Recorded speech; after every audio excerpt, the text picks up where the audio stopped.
วันเสาร์พี่น้องวันเสาร์บ่มีการขึ้นของพี่น้องแต่ว่าสิพามาเบิ่งโกดังเด้อมื้อนี้สบายดีทุกคนตอนนี้ทุกคนก็อยู่กับดีในช่องนางหน่อยสาวลาวพามาเบิ่งโกดังมันอีกแล้วพี่น้องก็คือเฮียกิ้งมาว่าไปถ่ายรูปโกดังให้เฮียแน่ไปถ่ายเบื้องตะวันตกไปถ่ายเบื้องตะวันออกให้เฮียเบิ่งแน่เนาะแล้วก็ส่งให้เฮียเบียกเข้าส่วงที่ว่าบ่มีรถเขาเนาะก็สิประมาณนี้แหละพี่น้องย่างไปย่างมาโน่นนี่นั่นแล้วก็ตอนนี้ก็คือพ่อซ่ากับแต่เรากับไปเข้มรถเราเข้มกระจกรถนะกระจกรถเราเหล่ากับบ่มีไผอยู่ลานเนาะนี่ทุกคนนกเดี๋ยวสิพามาเบิ่งโกดังเนาะแต่ว่าขอเฮ็ดธุระเฮียก่อนก็คือถ่ายรูปแต่ละจุดเนาะอยากดีแต่ละมือกับบ่ยากแล้วก็บ่ง่ายเนาะมันก็เป็นบางมือว่าสันซะแต่ละมือมันก็เหตุการณ์บ่คือกันเดี๋ยวสิพามาเบิ่งเนาะว่ามือนี่เหตุการณ์เป็นจังไดเนาะอยู่ที่ร้านมัน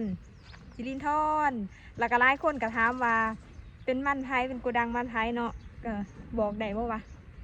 แต่ว่าเฮียก็ถ่ายคลิปนำอีหยังนำอยู่ใดเราก็บ่ได้ติดได้ที่ว่าถ้าดีสิไปเปิดเผยว่าไผเป็นเจ้าของนี่เราก็น่าจะบ่ติดดอกเนาะเดี๋ยวสิเว้าแบบจังซี่ซะหลายคนคือสิหูจักเล่าแต่บางคนคือสิบ่หูดอกเนาะถาวงการนี่มันเล่ามันยังนี่หูจักเราอยู่ดอกเนาะก็คือเฮียแก้วทุกคน เท่าแก่ของดีซื้อเฮียแก้วทุกคนเด้อแต่ว่าซื้อบริษัทก็คือตามป้ายรถที่ว่าดีทายลงเลยโกดังมันเดี๋ยวดีทายคลิปทายหูทายยังทรงเฮียแล้วดีจะพาทั่วบรรยากาศโกดังแล้วก็บรรยากาศอยู่ล้านคือเก่าน้ำพี่น้องเนาะนี่จังสิแหละแต่ละมือก็ได้มือนี้ก็มีเวลาถ่ายคลิปเน่เพราะว่าบ่มียังมือนี้เป็นวันเสาร์เนาะรถกับบ่ได้เข้ามาบ่มีการตักของมีตั้งแต่ขึ้นคล้องเมื่อวานนี้ขั้นสุดท้ายก็คือของอาร์ตเนาะ0117หันเดทุกคนก็คือแล้วตอนแรกหันหน้าจะมาดวนมือนี้แต่ว่าได้ตักของแต่เมื่อวานนี้ก็คือมือนี้ก็บ่มีงานเลยโอเคจ้ะเดี๋ยวเรามาเบิ่งก็ดังน้ำกันเลยแดดมากพอดีพี่น้อง เดี๋ยวเขาไปไหนก่อนมันแดดแล้วชิวหนุกนี่โซนเบื้องนี้เนาะสิเป็นมันยังประมาณ2 ห้องกว่าความกว้างดีกับโมหูเนาะแต่ว่ามันลายอีดีทุกคนมันนะอยู่นี่ฮะเดี๋ยวเขาไปเบิ่งอยู่ใน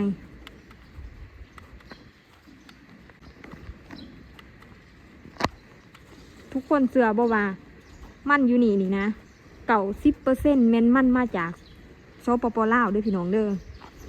มีทั้งดีไปซื้ออยู่อันนั้นอยู่หน้าด่านเนาะก็สิมีร้านเขาไปเซาร้านเขาเพื่อเก็บซื้อมันแหงแล้วก็มีทั้งที่ว่าคนที่ว่าเขามีร้านหะนะเขามาส่งเฮียเองก็คือเขามาคนส่งเฮียเองหะนะพี่น้องอันนี้ก็คือมันทั้งหมดเลย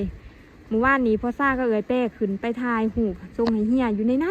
อยู่เทิงนะทุกคนแต่ดีบ่ได้ขึ้นไปนำเสียดายแล้วจังมือได้แหละที่เราบอกว่าเดี๋ยวเสียอันนั้นเดี๋ยวสิพาขึ้นอีกเนาะดีก็อยากมาเบิงดีก็อยากไปถ่ายให้พี่น้องเบิงหั่นแหละเนาะว่าทางในมันเป็นจังไดแล้วรายงานเฮียเนาะแต่ละมือก็ได้ว่ามือนี้ตั้งมันได้ซ้ำนี้แล้วออกซ้ำนี้เขาซ้ำนี้หั่นนะทุกคนแล้วก็ถ่ายหูเฮียเบิงทุกเทื่อเลยว่าเวลาขึ้นคล้องแล้วมันเหลือสำใดหนุนนี่นั่นนะทุกคนมาต้องอัปเดตให้เฮียฟังเนาะพี่น้องเนาะมันกะเขามาโกดังกับสิประมาณนี้แหละเต็มเบิดได้หันโกดังความกว้างความยังของโกดังนี่มันสิมีคลิปหนึ่งเนาะทุกคนเนาะที่ว่าดีออกไปถ่ายเบื้องนอกโกดังเบื้องขางโกดังว่ามันกว้างมันยังสำใดนะเนาะนี่แหละ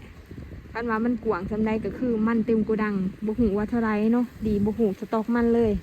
ว่ามันเท่าไรเพราะว่าสื่อซาส้มไปแล้วก็มันเป็นมันหมายความว่าส่วนที่ว่าซื้อมันล่าวส่วนที่ว่าสิเก็บใหม่นะมันก็มีมันเก่าเน่เพราะว่าเฮียเราซื้อมันจนมีตลอดปีเลยโกดังนี่โบมีหวางเลยนะบอกง่ายๆกันเนาะเราก็เอามันใหม่ไหวมันเก่าออกอย่างเสียนะทุกคนแต่ว่าตอนนี้มีแค่มันใหม่เนาะทุกคนเนาะก็ฟังเบิ่งว่าปีนาสิซื้อได้ร้ายซำใดเพราะว่ามีการแข่งขันร้ายมีคนเขาไปซื้อมันนี่ร้ายแห้งทุกคนเลยอยู่ลาวค่ะมีคูแข่งร้ายแห้งโอเคจ้ะเดี๋ยวดีก็สิถ่ายบรรยากาศให้พี่น้องเบิ่งตอนแต่ละอัน ในส่วงแต่ละเวลาเนาะตอนนี้ก็คือตอน10 โมงเนาะพี่น้องเนาะ10 โมงกับบ่ทันได้เฮ็ดหยังดีก็บ่ได้เข้าออฟฟิศเพราะว่าก็บ่มีเวียกหั้นนะทุกคนดีก็ย่างไปย่างมาย่างไปย่างมาจังซี่แหละแต่มีแต่ว่าเวลาเฮียบอกว่านู่นนี่นั่นแน่ดีก็มาคือแบบนี้ก็เฮียบอกมาถ่ายรูปดีก็มาถ่ายรูปจังซี่นะเวียกมันก็บ่หลายปานใดเนาะบ่หนักบ่หนาแต่ว่าช่วงมันลาวนี่โอ้ยเวียกหนักขนาดพี่น้องเลิกเที่ยงคืนก็บ่ได้นอนเนาะ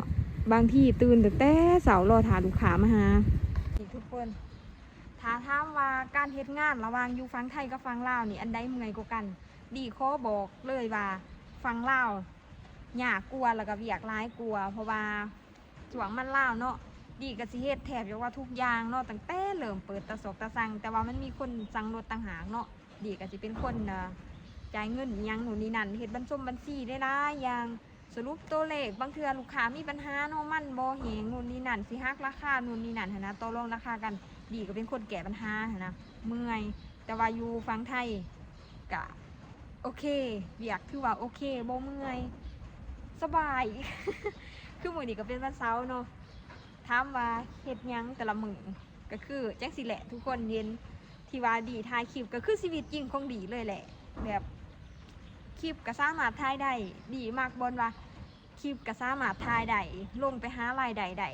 คือดีเฮ็ดทั้ง YouTube ทั้ง Facebook เพจยังจังซี่นะทุกคนมี3 ช่องที่ว่าดีสร้างรายได้จากโซเชียลว่าซั่นซะเนาะมีเพจนางหน่อยสาวลาว1994เนาะแล้วก็ Facebook ดอนดีดาราซุก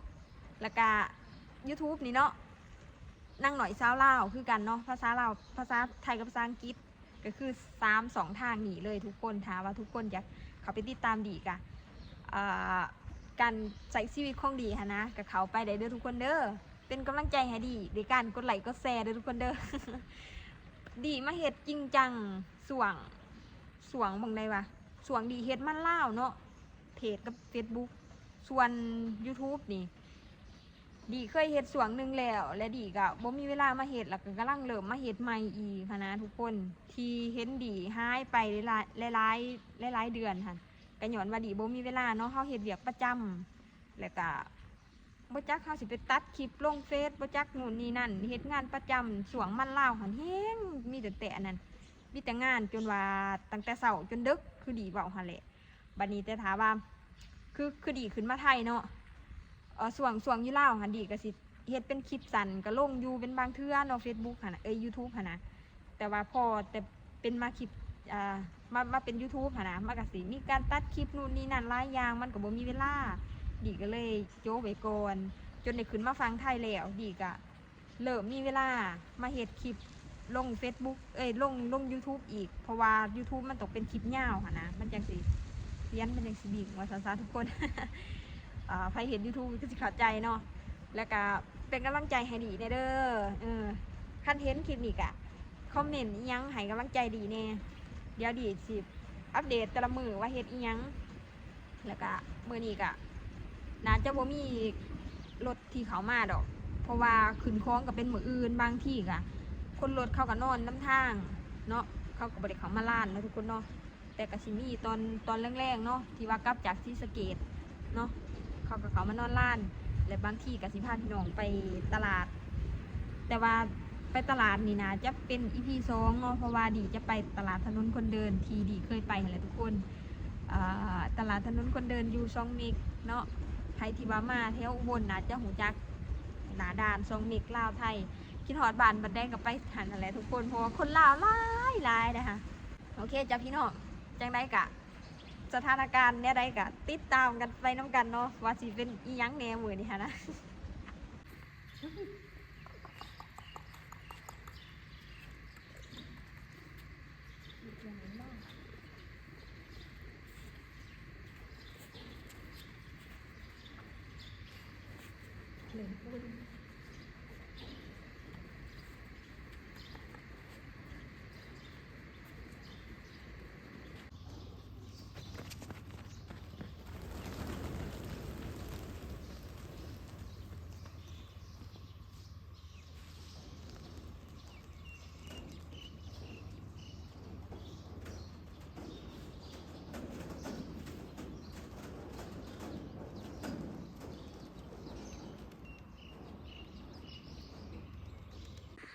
อัปเดตตอนนี้ส่วงบ่ายโมงพี่น้องยังบ่มีรถมาหอดลานจักคันนกกะหายคนกะหาย อยู่คนเดียวมื้อนี้คนรถกับว่าท่านมีใครเข้ามาเลยมื้อนี้สิออกไปตลาดซองเม็กพี่น้องตลาดถนนคนเดินที่คนลาวมาหลายที่สุดพี่น้องเดี๋ยวสิพาไปเบิ่งสาวลาวเด้อนี่ก็คือบรรยากาศที่ลานเดี๋ยวสิเก็บภาพบรรยากาศดูซองเม็กให้พี่น้องเบิ่งมันมีตลาดทุกวันเสาร์พี่น้องทุกวันเสาร์จะมีตลาดถนนคนเดินแล้วดีก็มักไปเนาะเพราะว่ามันบ่ไกลกันใดอยู่ซองเม็กดีสิรินธรห่างจากซองเม็กประมาณ20 กว่ากิโลแหละพี่น้องโอเคจ้าเดี๋ยวเราเดินทางไปแล้วก็ไปขอกันอยู่ตลาดซองเม็กเนาะ